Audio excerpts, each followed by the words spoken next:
Welcome to another exciting tutorial by Kafulu. This is your boy Kafulu Mapita, and if you are new to this channel, please subscribe, like and share. Today we are going to do this.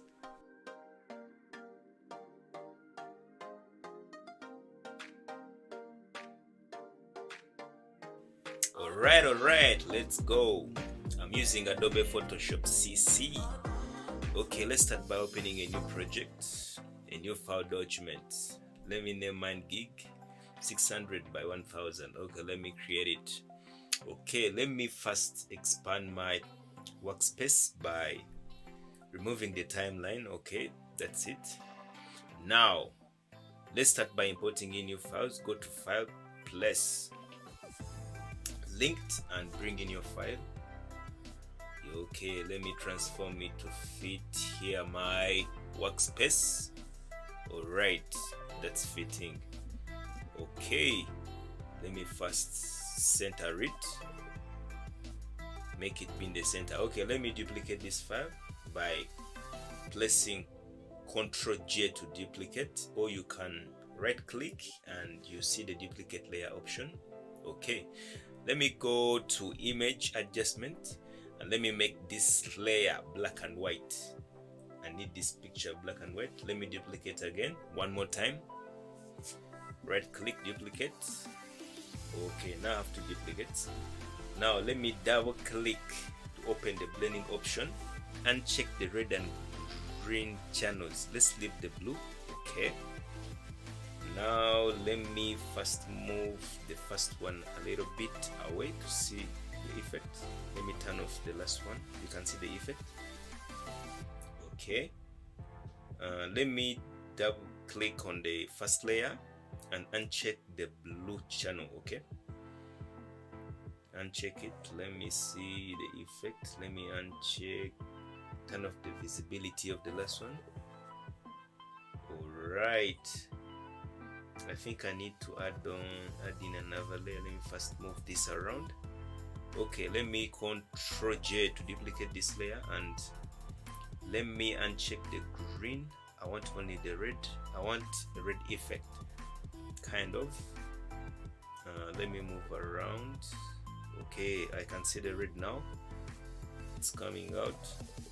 Let me move it around. Okay, let me make it more visible. You can move around as you wish. Let me click on this one. Let me turn on the green. Okay, you can see the red is coming out more visible.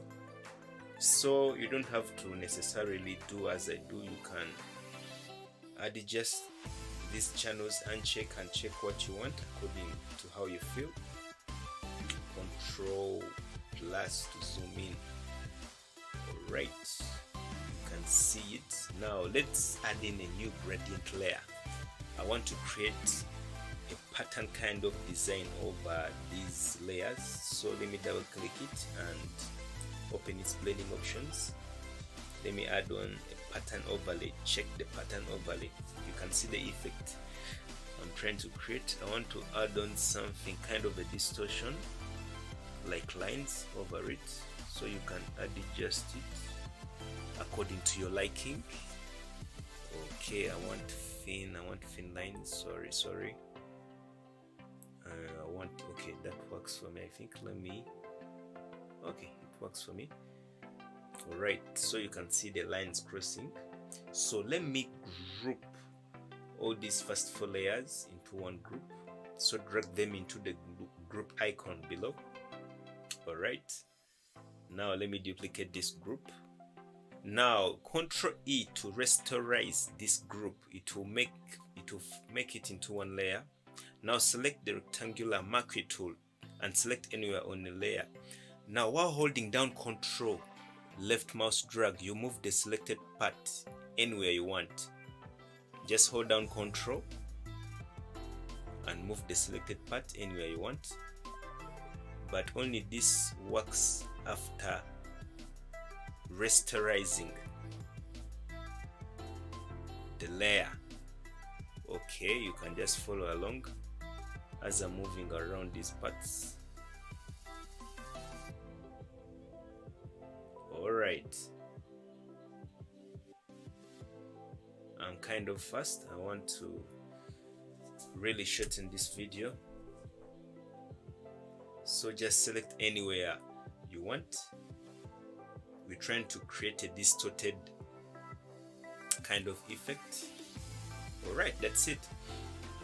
You can do as you wish. So let me turn off the visibility of the first two layers, and let me duplicate the last layer, and let me go to filter, stylize, wind, select wind, and in wind the method, select stagger and direction from the right. Okay, then press OK. You see this effect, kind of wind effect from the left, from the right actually. Let's duplicate again the last layer and turn off the visibility of the front layers, and let's make it black and white, the last layer. All right, okay, let me turn on these other layers. I'm trying to create as many images as I want in my animation, so you can duplicate as many images and stylize them according to your liking. Okay, so let me type on a few words. I also need a few words in my animation, so select the type tool and write anything you want. Okay, let me make it yellow. The font is CMG Sans, as you can see it. Let me create another word here. Okay, CMG, or let me use Cocoa Goose. The Cocoa Goose first, as you can see it.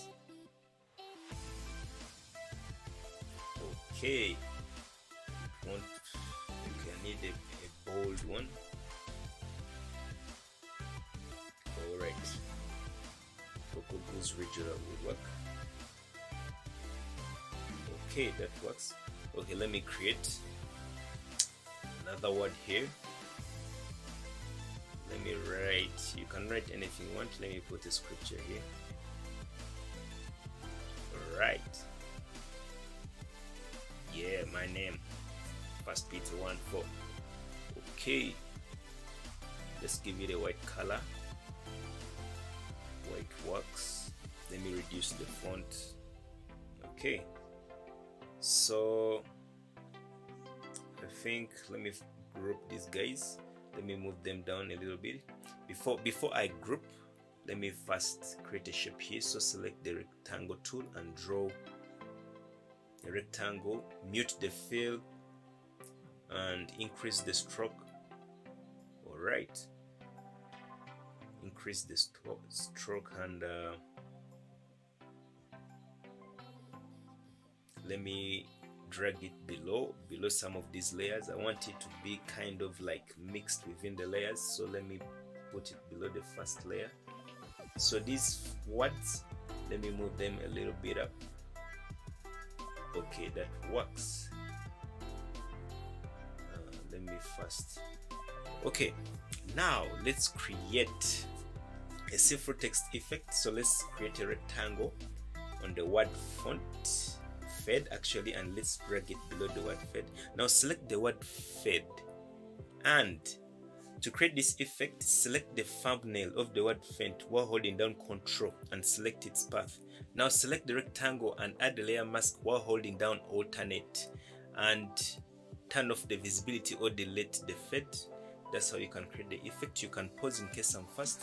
Now let's double click the new shape layer and let's add a gradient effect on it. Okay, let's add a gradient here. Let me make it orange and yellowish. Okay, let me position it. Now let me add all these layers and convert to smart objects. I want them to be one layer, so this will convert all our words into one layer. Right, okay, now let's open the timeline because I think we've got everything we need to start animating our GIF. Alright, so we have quite a number of layers here. Now let's click on the video timeline below here, create video thumbnail. So this will import all our layers individually. It will import each layer in a separate layer. or timeline. You can call it a layer or timeline. There are timelines because you are dealing with timelines, but it imports every layer separately in a different timeline. And now move around these layers so that they are not on the same time signature, same time frame. You can do as you wish, and let's trim the whole composition to 6 frames. I don't want it to be so long. Now first play and see this quick effect when you move different layers to different timelines. So each layer will appear at a different time.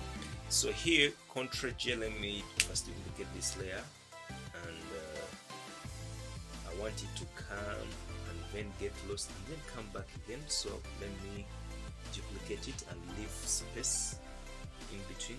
So here you can animate according to your liking. You don't need to really do as I do. So every layer has options you can animate, i.e. transform, opacity and style. So let me animate this blue layer to come in from our left. So let me first move it on our left. Let me drag it out and create and add a keyframe when it's outside our composition. And let me move ahead in our timeline and bring it. What has happened here? Okay, I was selecting something else. Let me select this blue colored one. Okay, so let me move it,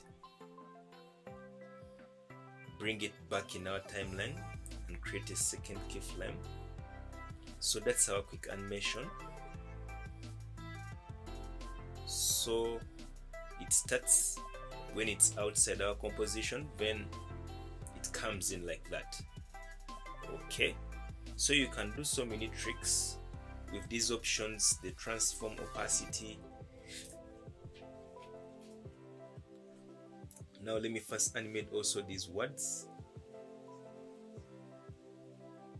which is actually in my composition is rectangle too. Sorry, I forgot to name it. So let me also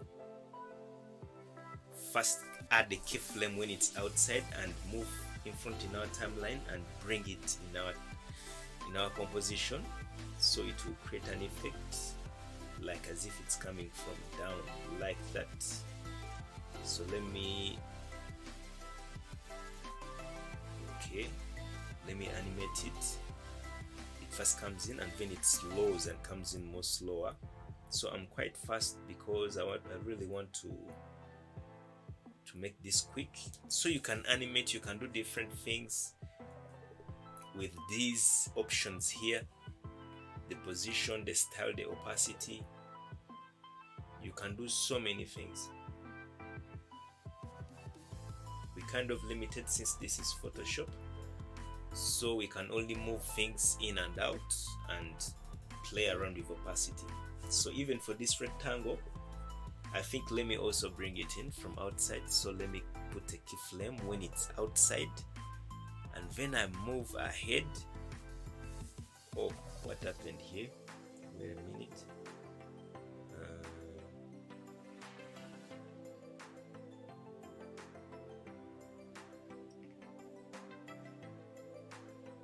Okay, I want everything on the same timeline.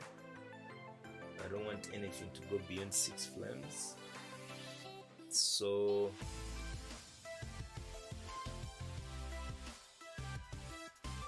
okay, you can do as you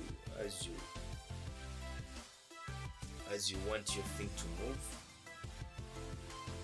Okay, it seems I can't animate this rectangle here.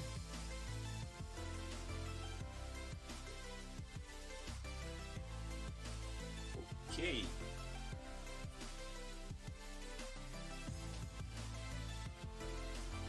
so you can just follow along because since I'm creating from my head, I'm trying to see how I can make this GIF animation really nice.